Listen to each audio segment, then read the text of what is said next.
ექსკლუზიურად მოამბის მაყურებლისათვის როგორ ემზადება ავღანეთში ბაზა ლეზერნიკზე დისლოცირებული 31 ბატალიონი და სხვა მისიებისათვის. ცხელ წერტილში მყოფი ქართველი კონტინგენტი თავისუფალი დროის უდიდეს ნაწილს ტყანში ატარებს. სამხედრო სწავლება საბრძოლო მოქმედებების პარალელურად მიმდინარეობს. მიზანში სროლა, პატრულში გასვლა, ხელნაკეთი ნაღმების ძებნა და განადგურება, დაჭრილების ევაკუაცია მიმდინარე წვრთნების, სწორედ ამ ოპერაციებისათვის საჭირო უნარების დასახვეწად ტარდება. საქართველოს შეიარაღებული ძალების 31 ბატალიონის სამხედროები ამერიკული 50 მმ-იანი ტყვიამრქვევი M2-დან მიზანში სროლას ხვეწენ. ყოველდღიური წვრთნის შემადგენელი ნაწილი სწორედ საბრძოლო იარაღის მიზანის გასწორება და უნარების შენარჩუნებაა. სწავლების დროს ყველა იარაღს იყენებენ, რაც საბრძოლო დავალებების შესრულების დროს გამოიყენება. ჩვენ შევისწავლეთ ამერიკული 50 კალიბრიანი ტყვიამრქვევი, როგორც თეორიულად, ასევე პრაქტიკულად.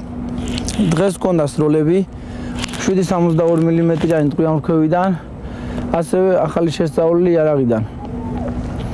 ეს სწავლებები ყოველთვის მინდის ეტაპობრივად, როცა სამხედრო მოსამსახურეები იმყოფებიან ბაზაზე. ყოველდღე როცა სამხედროები პატრულში ან საბრძოლო დავალებაზე არ იმყოფებიან, მიმდინარეობს წვრთნა.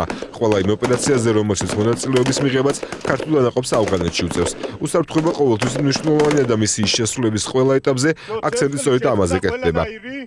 გაარტიო მერე ზომა, რა ზომისა არის? თვითნაკეთი ნაღმები ერთ-ერთი მთავარი გამოწვევაა პატრულების დროს, ამიტომ მის მოძიებას და განადგურებას ქართული კონტინგენტი განსაკუთრებულ ყურადღებას აქცევს. ეკავშირე! ესე იგი ყავ დაზარალებული. უბედური შემთხვევის დროს კი სამედიცინო ევაკუაცია ყველაზე მნიშვნელოვანი ელემენტია. სწრაფი და ეფექტური მოქმედების მისაღწევად ჯარისკაცები სამედიცინო წვრთნას დიდ დროს უთმობენ. ალფა 1 ვარ, პაციენტი აქვს მანქანაში. კვლავ ვაგრძელებთ ინტენსიურ წვრთნებს, რათა არ მოხდეს ყველა ნებისმიერ სამხედრო მოსამსახურის საბრძოლო უნარჩვევების დაქვეითება, არ მოხდეს მათი ყურადღების მოდუნება და წარმატებულად შევძლოთ ამ მისიის დასრულება.